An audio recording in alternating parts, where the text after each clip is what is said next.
Hello, everybody. Hello, YouTube. Hello, art history enthusiasts and visual culture aficionados. It's me again, Miss M, and I'm back with yet another video. This time I'm gonna do what I said I was gonna do. I'm gonna do, like I said, a reaction to a painting that I don't know if it's going to be chosen by you each time because you all are very shy about that kind of thing. But Anno Domini, this one's for you. You suggested a painting, and I'm going to react to that painting. I'm going to try and make this video 15 minutes or less, so y'all wish me luck. But anyway, before I get into it, let me just do my church announcements. Returning viewers, thank you for returning. New viewers, thank you for being new. Subscribers, thank you for subscribing. And each and every last one of you, please don't forget to like, comment, subscribe, and share the video if you enjoy what you're looking at. If you know anybody who might be interested in it, please feel free to spread it as wide as you'd like. Oh no, that sounded horrible. And never mind, you know what I mean. Anyway, I've got 516 subscribers, and thank you all of you for subscribing. I appreciate it so, so very, very much. So now that I got all that out the way, let's get into it. What painting did Mr. Domini request? Well, he requested a painting by a famous Norwegian artist, Edvard Munch. This is the Wikipedia for this painting. As you can see, it doesn't say much about the painting, so that's why I'm not relying on Wikipedia. I can't really. But this is called Anxiety, and it was, according to this thing, it was painted in 1894 by the artist. And if you've heard of Edvard Munch, you've probably heard of him in the context of his most famous artwork that was called The Scream, with that alien-looking thing, creature, whatever it is, with that light bulb shaped head, and it looks like it's screaming. I don't know if that's the actual title of the painting that was given to it by Munch, or Munch. I don't know how hard I should work to pronounce the last name of the artist properly, but I don't know if Munch himself called it The Scream, or people after him called it The Scream, but it's always interpreted as having to do with alienation and anxiety in what at the time was becoming the modern world. Now, like I said, this one that you're looking at, Anxiety, it was done in 1894. 1894, just 6 years before the turn of the century, before the year 1900. So we're looking at this, and shall I, oh no. Okay, I was trying to zoom in a little bit. Not a good idea. I don't know how this is going to react. So let's just look at it like this. So it is very similar to The Scream, but it's not exactly the very same, because The Scream has like one central figure here about this part of the canvas in the foreground, and then the background is very similar.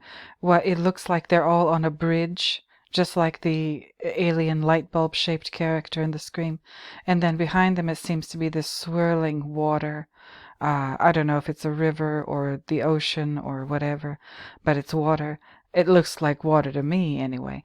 And then you've got this very dramatic looking sky. So you've got reds and yellows and a little bit of green here in the part that's supposed to, I think, is supposed to be water. There's these very deep purple colors. There's a little bit of this red here. The water behind them looks like a giant treacherous whirlpool, and the sky looks like the gods are angry. I don't know. And these people that you see on this bridge here, or it seems like a bridge to me anyway, they look terrifying. They look like the Walking Dead, right? This guy in the top hat with the long face. His skin looks like a greenish color, yeah, kind of like a corpse. Same thing with this guy, except he's got these big crazy looking eyes. not really a distinguishable nose, this goatee, and he's got a different kind of hat on. And then the figures behind them over to the left are really, you could tell that they're supposed to look like human or humanoid figures, but they're really nondescript, even less descript than these two here. And then there's this figure in the very, very front that looks like a woman. I would assume it's a woman. I don't think it's a child, but she also has like that pallor to her skin, and she's got these big, sad-looking, sunken-in eyes. Her mouth is in a frown. She looks distraught. So allegedly, this stuff is supposed to be about the artist Edvard Munch's reaction to what at the time was becoming the modern world. It was the first shades of the modern world, a little bit, 6 years before the year 1900. So it's always described as like artists, or an artist like Edvard Munch not being able to really deal with modernity and technological progress and what was happening to people at the time, people moving from the country to the city, abandoning country life because they were told that city life was better and the city life was the wave of the future and what have you. And Edvard Munch is showing you these people who are dressed well. They're dressed like city dwellers. They're dressed like middle-class people. They're dressed like they're going maybe even to like a special event, like a party or a concert or something like that, some kind of gathering. They want to look nice, but their faces look absolutely horrifying. Their faces could be straight out of a horror movie about zombies. And the back, now we have a diagonal line. We can't really see the whole thing, but this front part of it, the red that you see here, is implied, and it's continued like in this line going up and towards the upper left of the canvas, starts down here in the lower right. And a diagonal line usually indicates motion, activity of some kind in a painting. And these swirls, the swirling kind of colors of the water and the sky also indicate some kind of motion. And it's not a pleasant motion. It's not like a rhythm of some kind that you want to dance to. No, this is terrifying. This is terrifying, and you get this feeling that it's kind of going to suck you in, and you'll vanish, never to be seen or heard from ever again. A kind of a great big nothingness, or something terrifying that's going to chew you up and swallow you. Is this how Edvard Munch felt about the modern world? I don't know. But that's the common interpretation. Now, whether or not it's an accurate interpretation of Munch's work, especially a painting like the Scream, and then this one, Anxiety, that seems to, in a couple of different ways, mimic the Scream. I don't know. Once again, what is going on here? This is a departure from the art that people were used to, like right up until the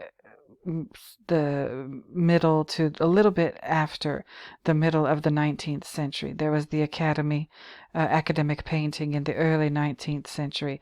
And then this is the time, roughly the time of the Impressionists and people like Vincent van Gogh and Gauguin and people like that. Picasso was not the big name that he became later. At this point, he was alive, I believe, but he wasn't what he was going to become later in his life. But so this is kind of the time period where there's a break with tradition in as far as art and image making, and artists started really truly experimenting and doing very different things. At this point in history, art didn't have to be mimetic, or it was the beginnings of art not having to really be mimetic, as opposed to, again, what we saw with the Academy with an Ang painting or something like that. This is a complete departure from that. These don't look like realistic looking people. They look like ghouls. They look like terrifying. Now, is there anxiety? It's called anxiety. Who gave it that name? I don't know. I don't know who named the scream the scream. I don't know who named this painting anxiety. Was it the artist or the people who were kind of given the task of exhibiting this painting and what have you? I don't know.